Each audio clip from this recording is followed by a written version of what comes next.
Incoming! Female, early 40s, motor vehicle accident. Carrie, the head nurse, shouted from her station. "I'll take her," I said as I walked towards the emergency entrance where I knew the ambulance would arrive any minute. My shift at Woodvale Grove Hospital had just started, and she was going to be my first patient for the day. Good morning, Dr. Hernandez. Surprised to see you here this early. Diane, my colleague, said as she joined me. "What is that supposed to mean?" Isn't your rich dad friends with Mr. Broth, the hospital director? I heard he's the reason you got the job. You don't have to work hard like the rest of us. Clearly, Diane wasn't my biggest fan. "Come on, Diane, if you keep harassing me like this, I'll start to think that you like me. You know all you have to do is ask me out for dinner." I winked at her and her cheeks turned pink. The wailing sound of an ambulance siren got her attention.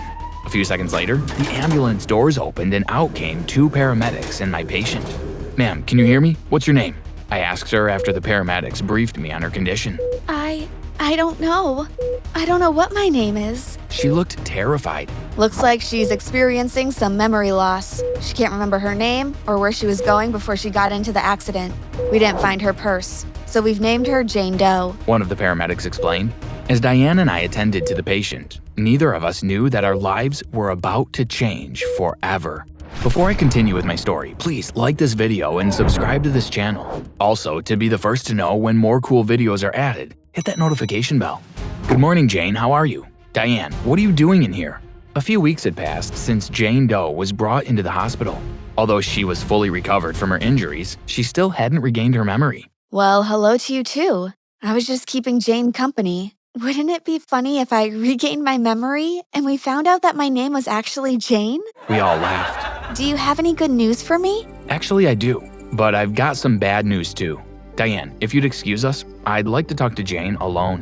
Whatever you have to say. Diane can hear it too. Diane crossed her arms across her chest as if to challenge me to say anything else. God, she was annoying. I shook my head and continued. "The good news is you've healed from your injuries. The bad news is that means we have to discharge you." But she still hasn't regained her memory. Where will she go? It was clear that Diane had taken a liking to Jane. "I've made arrangements to transfer her to a nursing home nearby," Mr. Broth, the hospital director, said as he joined us. But she'll be there all alone. "We've done all we can for her. Someone else needs this room. Jarvis, I want her discharged immediately."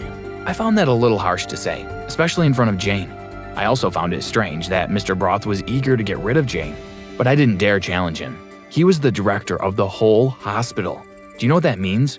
He was my boss's boss's boss. "Right away, sir." I gave Jane an apologetic look, but there was nothing more I could do for her. "Where are you rushing off to? A hot date?" I teased Diane. Our shift just ended and she looked like she couldn't wait to get out of there. I'm going to the nursing home to visit Jane. By the way, I knew you were cold-hearted, but you've not visited her even once. "I'm not cold-hearted." Prove it. Diane smiled. As far as evil smiles went, hers was pretty good. "Prove that I'm not cold-hearted? Fine, I'll adopt a puppy. Happy?" As much as I'd like to see that, I meant you should come visit Jane with me. She probably doesn't even remember me. Actually, she does. She even asked if you and I are dating. Violent coughing behind us startled us both. Mr. Broth was hunched over, coffee spilling all over his shirt.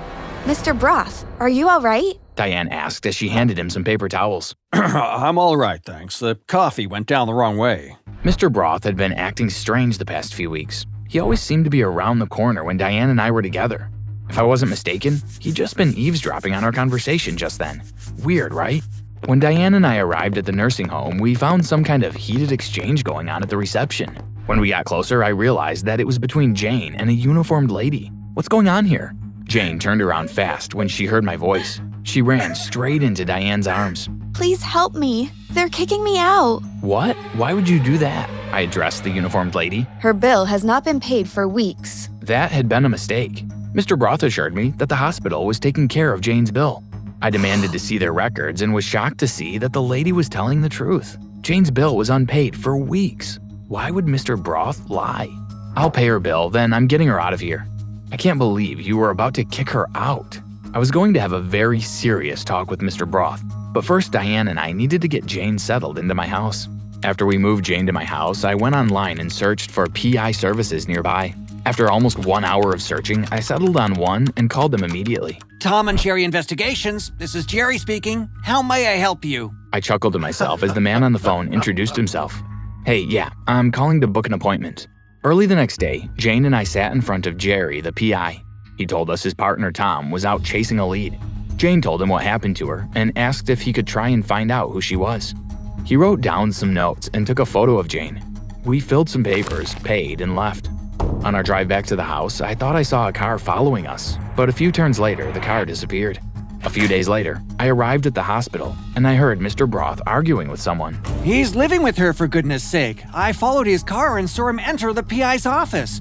How could you let that happen? I thought I told you to get rid of her. The voice sounded familiar. Please calm down, Mr. Hernandez. My plan was going well until that nosy Diane took Jarvis with her to the nursing home. Mr. Hernandez was my dad. Were they talking about Jane? We need to get Rachel away from Jarvis before she regains her memory. Oh my God, I couldn't believe what I was hearing. I rushed out of there and called Diane. I told her what I'd overheard, and she was just as shocked as I was. We agreed to meet at my house. Minutes later, I was stuck in traffic when Diane called me. Jarvis, Jane is not here. I found your door unlocked. Should I call the police? I thought about it for a second. Don't call them yet. I took a U-turn and drove back to the hospital.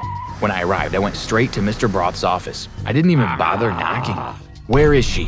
Mr. Broth didn't even look up from his desk. I have no idea what you're talking about.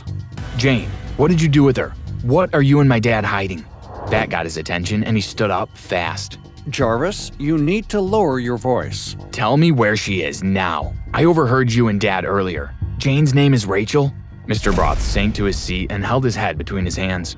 Start talking. And if something happens to her, I'll report you to the cops. She's not in any danger. She's on her way to the airport. What? Why? How could she just leave without telling me? Please, sit down. Mr. Broth handed me an old, dusty medical file. Whose medical file is this? Open it. The name on the file was Rachel Miller. Dad had referred to Jane as Rachel. Could this be her file? I don't understand. Jane Doe is Rachel Miller. 23 years ago, she came to this hospital pregnant. Before I became the hospital director, I was the head obstetrician. That means he used to help pregnant moms give birth to their babies. It says here that she gave birth to twins, a boy and a girl, but they both died? That's what I told her. You lied to her? What did you do with her babies? He sold them. We were both startled by the sound of Rachel's voice. When did she even get there? Hey, Mr. Broth said that you left. He lied. Your dad showed up at your house with a check for $5 million. He told me to take it and disappear. I took the check, and he asked his driver to drive me to the airport. After the driver dropped me at the airport, I took a cab and came straight here. Jarvis, I remember everything. That's great news, but I don't understand why my dad is interested in getting rid of you. Wait, where's Mr. Broth? I looked around and was surprised to see that Mr. Broth was no longer in his chair. He must have slipped out when you and I were talking. Jarvis, I need to tell you something. Rachel had tears in her eyes. What's wrong? The babies Mr. Broth sold, one of them was you. He sold you to Mr. Hernandez. You're my mother? But Dad told me that they adopted me after my mother died at birth. He lied to you. A few weeks ago, before she died, your mom, Mrs. Hernandez, hired a PI to look for me. She gave the PI a letter confessing to everything she, Mr. Broth, and Mr. Hernandez did.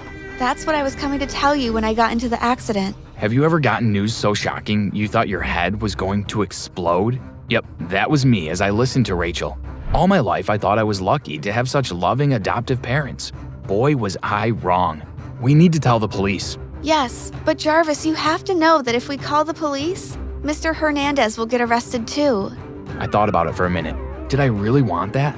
My dad and mom had been wonderful parents, but they also stole me and my twin sister from my real mom.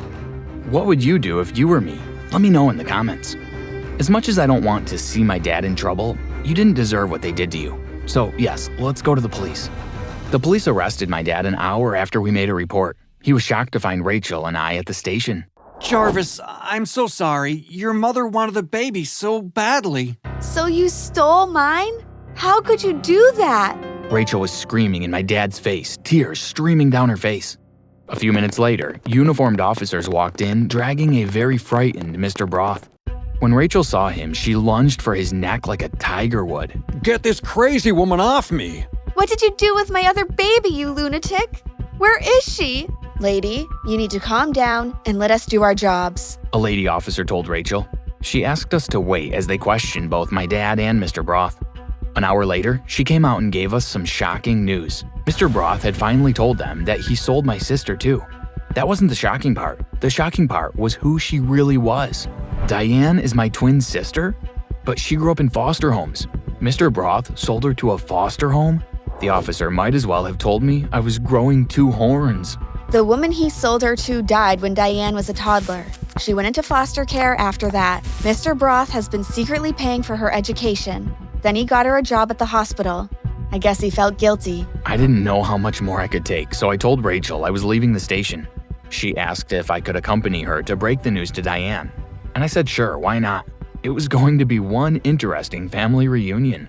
I called Diane and asked her to meet us at my house. When she arrived, we sat her down and told her everything. Rachel and Diane cried and embraced each other so many times. I too felt tears prick the back of my eyes, but I cleared my throat and pushed them away. There was no way I was going to cry in front of Diane. I'd never hear the end of it. I guess now we know why Mr. Broth choked on his coffee when he heard us talking about dating. For the first time since she walked into my house that evening, Diane laughed. So what happens now? Diane and I looked at Rachel. Well, you both have had quite an eventful day. I know you need some time to process everything, so I'll go back to my home, and whatever each of you decide, I'll accept it. I'd really love to get to know you both, but that's up to you. I'm just happy to know that you're alive and well, and that Mr. Broth and Mr. Hernandez will pay for everything they did. Dinner was quiet, each of us deep in thought about the events of the day and what it meant. The next day, Rachel went to her home. I planned to visit her often so we could get to know each other more. A few weeks later, the case against Mr. Broth and my dad began. Diane and I got Rachel a lawyer and promised to be there for her every step of the way. After all, she was our mother.